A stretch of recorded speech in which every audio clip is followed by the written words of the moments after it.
My wife got back in shape and decided she could do better than me. She filed for divorce, but it didn't take long before she regretted it. Hey everyone. Before we dive in, I need a quick favor. Our channel has been losing a bit of momentum, and subscribing is the easiest way you can support us. It's free, takes just a second, and really helps us keep making more content for you. Thanks so much for being here. Let's keep this channel growing together. Now let's get into it. What's up everyone? Dave here. Buckle up, because my life took a sharp turn recently. I'm 34, working as a warehouse manager in Columbus. My life wasn't glamorous, but it was solid. Good job, nice house, and I was married to Carla.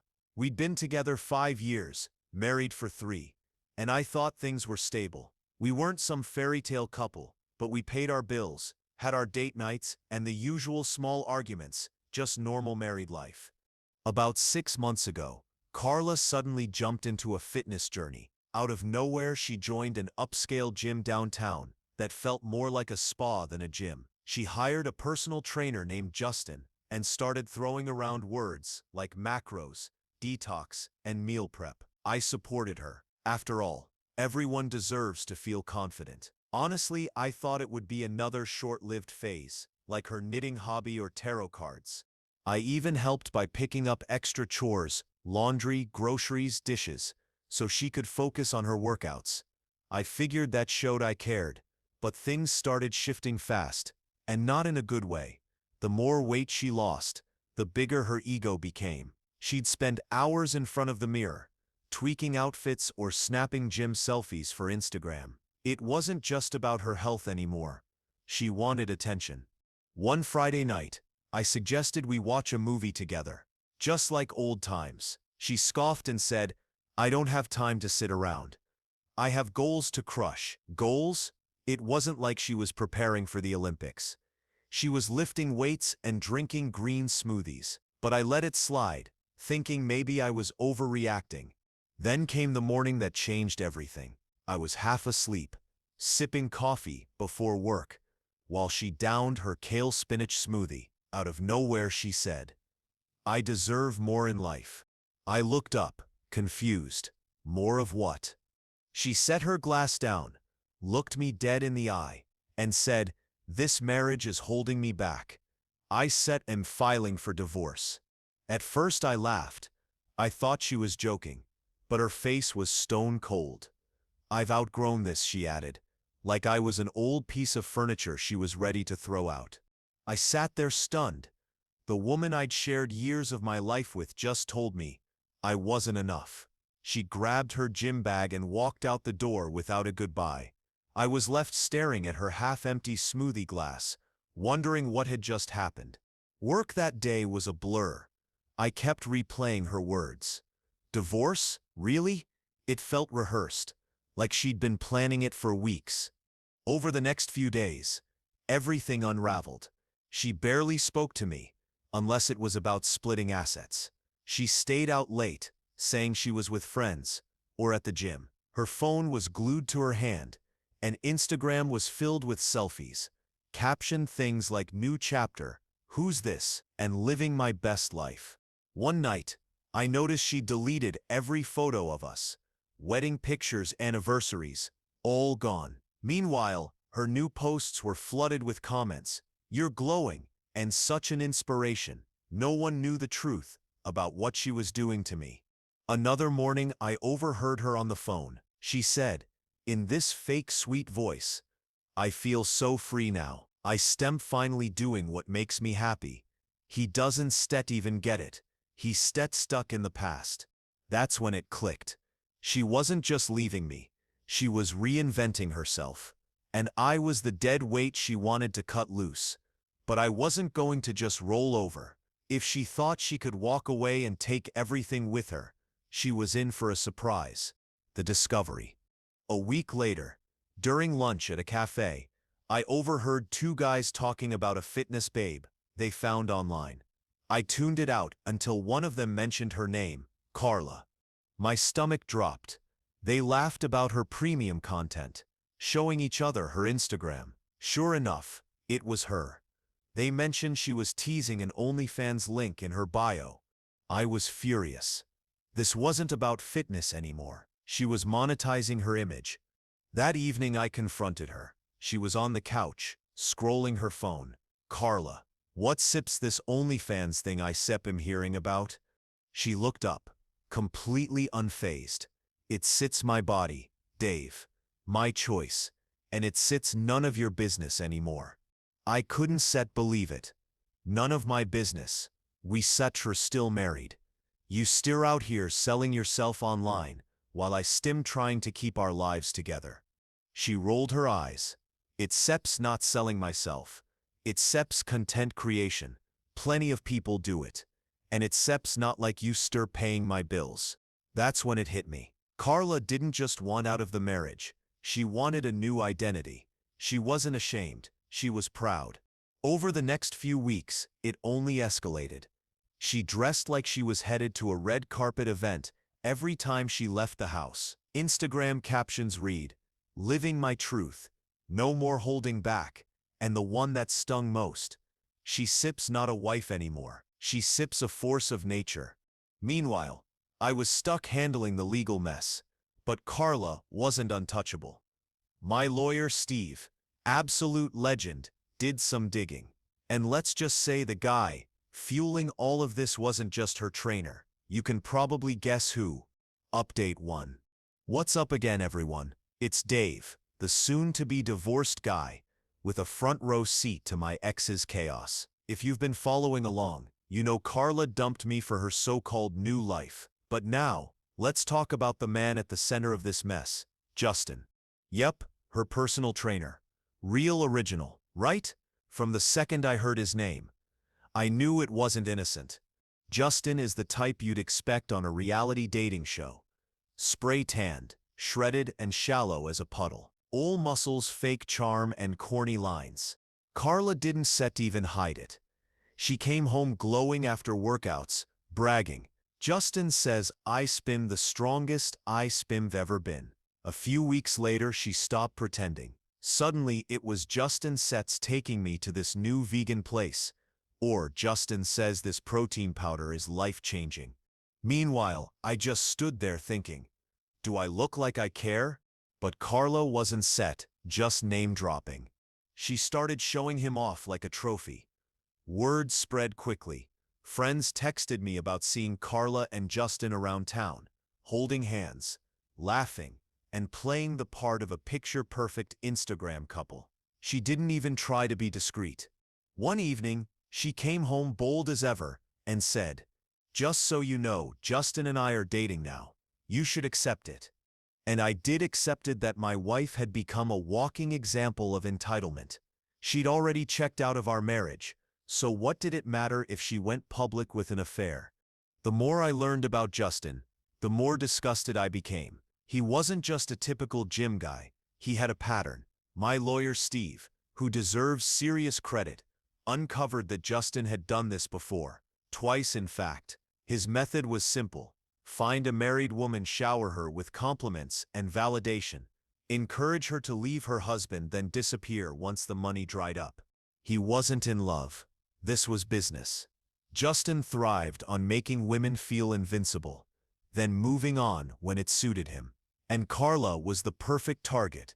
She craved attention like oxygen. He had her under his control, and she didn't see it. What made it worse was how smug he acted. Friends told me Justin was already talking about their future. Supposedly he said, "Once the divorce is final, Carla and I are going to build an empire." An empire? He was a personal trainer, not a CEO. But in his mind, Carla's assets and mine were his ticket forward.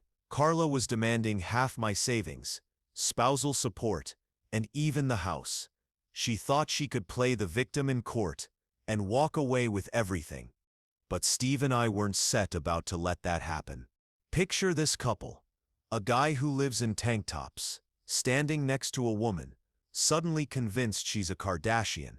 Their social media was full of rented cars and expensive restaurants, things they couldn't afford. Most likely Carla was footing the bill. To anyone paying attention, It looked less like success and more like overcompensation. And cracks were already forming. I overheard Carla on the phone one night, snapping at him. "I don't care what your exes said about you, Justin. You stir with me now, and I deserve better than your baggage." It was clear their fantasy wasn't as polished as they wanted people to believe. And honestly, watching her go all in on Justin was oddly satisfying. She'd gambled everything on this guy, and it was only a matter of time before the whole thing collapsed. Mediation. That collapse started at mediation. Carla strutted in full of confidence, but left looking shaken.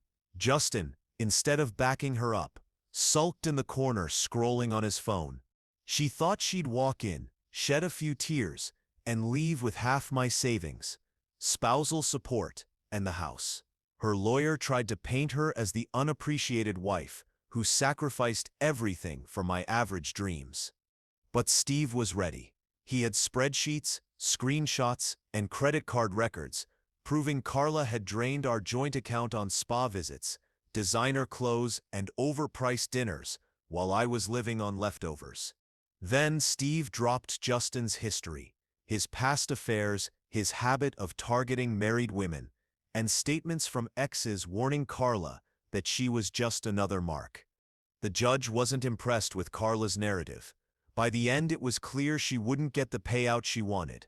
Justin looked uncomfortable, probably realizing his plan was crumbling. Carla tried to defend him. "Justin isn't like that anymore," but the evidence told a different story. The shift. After that, Carla's confidence started slipping. She kept posting motivational quotes on Instagram, but they sounded forced. Things like "growth isn't easy, but it's worth it." Justin, meanwhile, pulled back. No more public dates. No gym selfies together. Word spread. He was already flirting with another client, a younger woman with no divorce drama attached. Carla started unraveling. I still had to live in the house with her temporarily, and I saw the change firsthand. She came home late one night, dropped her designer bag on the counter, and sighed loudly, clearly fishing for sympathy. I ignored it and went to my room. The next morning, she tried to act normal, making her smoothie, then casually dropped, "Justin's been busy with clients." I didn't respond. She wanted me to ask about him, but I wasn't giving her the satisfaction. Desperation. Not long after, Steve called with news. Carla had filed paperwork demanding more, claiming emotional damages because I had supposedly caused her stress during our marriage. Basically, she wanted more money for her midlife crisis. But Steve had anticipated this. He filed a countersuit showing her spending habits and emotional manipulation. He even submitted her Instagram posts as proof she wasn't suffering. She was flaunting a lifestyle at my expense. Right then, Justin disappeared. He stopped answering her calls, skipped training sessions, and even blocked her on Instagram. Carla was frantic, pacing around the house, calling him over and over. "Justin, call me back. We need to talk." Eventually, a friend told her the truth. Justin had moved on to a younger client. Carla tried to save face with vague quotes, like "not everyone is who they seem," but everyone knew he had ditched her. Her world started collapsing. She stopped dressing up, stopped going to the gym, and even quit posting online. Without Justin, her new identity fell apart. The attempt to reconcile. One evening, she came to me in the living room. "Dave, I think we should reevaluate everything. This divorce, it's set's been hard on both of us." I looked at her, waiting for the real reason. She sighed like she was the victim, and said, "Maybe we rushed into this. We had good times, didn't we?" I almost laughed. "Carla, you filed for divorce. You told me I was holding you back. Now that Justin Sepp's gone, you want to rethink it?" She tried playing the sympathy card, saying she was lonely and had sacrificed so much. But I stopped her. "Carla, you made your choice. Live with it." Her fantasy world was collapsing, and I didn't need to lift a finger. Karma was doing the work. Update 2. Hey Reddit, Dave here again. Thanks for sticking with me. You followed this whole story. And now it's time for the final chapter. Carla thought she could waltz into court, take everything, and start fresh with Justin. But karma had other plans. Court day finally arrived. Carla walked in, but gone was the confident strut. No designer blazer, no smug grin, just Carla and her lawyer, looking more like a pair of nervous students heading into detention. She must have sensed the outcome. Wasn't in her favor. The atmosphere was tense, and honestly, I didn't mind. On my side sat Steve, my attorney, with a binder so large it could have been used as a doorstop. By then I wasn't anxious. I had nothing left to lose. Carla had already thrown every argument she could, and I was still standing. This day wasn't just about surviving, it was about winning. Her lawyer opened with the emotional compensation claim I mentioned earlier. He tried to frame Carla as a neglected wife, drained by my supposed lack of support. According to their story, my refusal to fully embrace her fitness journey, which was really her affair with Justin, was emotional neglect. Steve let them talk.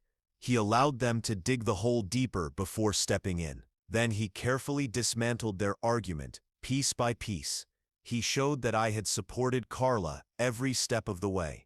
He presented evidence of me taking on chores, adjusting my schedule, and encouraging her goals. He even read out messages where I offered to cook her healthy meals, supported her gym sessions, and suggested couples fitness classes to strengthen our relationship.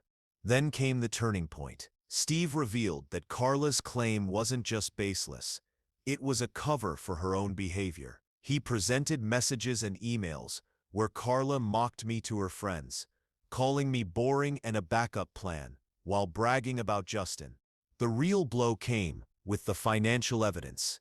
Steve showed bank statements proving Carla had funneled thousands from our joint account into luxury spending, designer items, fine dining, personal indulgences.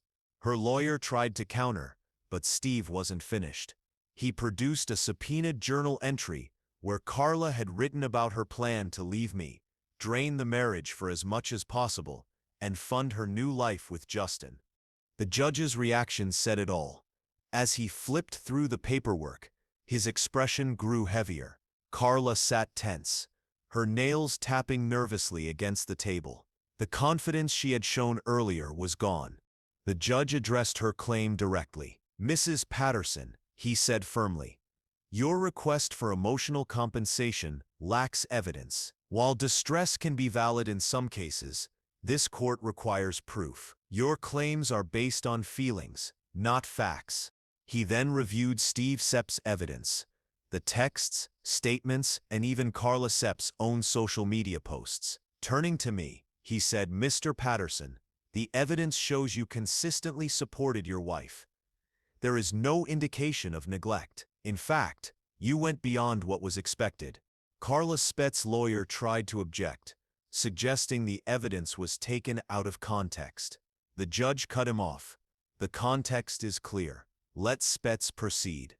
Next came the financial review. "Mrs. Patterson," the judge continued, "you withdrew over $23,000 from joint accounts before this filing. These were not household expenses. They were personal luxuries. This behavior was irresponsible and violated your obligations." Carla Spitz's lawyer claimed it was her way of coping with stress. The judge dismissed it. Coping does not excuse financial misconduct. Finally, the house. Carla insisted she was entitled to half, claiming emotional contributions. Steve countered with records showing I paid the mortgage, maintained the property, and funded renovations. Carla had contributed nothing. The judge ruled clearly. The house remains the property of Mr. Patterson. Mrs. Patterson has no financial claim. Carla Spitz's jaw dropped. Before she could react, the judge added, "Furthermore, Mrs. Patterson is ordered to reimburse Mr. Patterson $23,750 for unauthorized use of marital funds." The room was silent. Carla looked stunned, her lawyer visibly defeated. The ruling was final. No appeals. The judge closed his folder. This court is adjourned. Relief washed over me. For the first time in months, I felt like I could breathe. Leaving the courtroom, the shift in energy was clear. Carla's lawyer avoided eye contact as he packed up. Carla trailed behind, her earlier confidence replaced with defeat. Steve patted me on the back. "We did it," he said quietly. He had not only defended me but exposed the truth behind her actions. I glanced back at Carla as I left. She stood frozen, staring at the floor. For a brief moment, I almost felt pity, but it passed quickly. She had created this, and now she was facing the outcome. In the days that followed, the consequences set in. Carla was ordered to vacate the house within 30 days. She tried to stall, but I enforced the order. Begrudgingly, she packed her designer luggage into an old borrowed car and left without a word. The house, once filled with tension, felt calm again. Her finances unraveled fast. Without access to my income, she tried selling designer clothes and handbags, but it barely covered her debts. Friends grew tired of lending her money. Meanwhile, Justin had disappeared entirely, ignoring her calls and messages. 2 weeks later, Carla showed up at my door unannounced. Her once polished appearance was gone. Messy hair, tired eyes. "Dave," she said quietly, "can we talk?" I stepped outside, closing the door behind me. "What do you want, Carla?" She hesitated, then spoke. "I'm sorry. I made mistakes. I let Justin manipulate me. I ruined everything." Her words sounded rehearsed, but the desperation was real. I stayed calm. "You made your choices. You tried to take everything from me. Now you sit living with the result." Tears filled her eyes. "Can't we at least be civil? Maybe start over?" "I have nothing, Dave." I said, "I'm lost." I looked at her, resolute.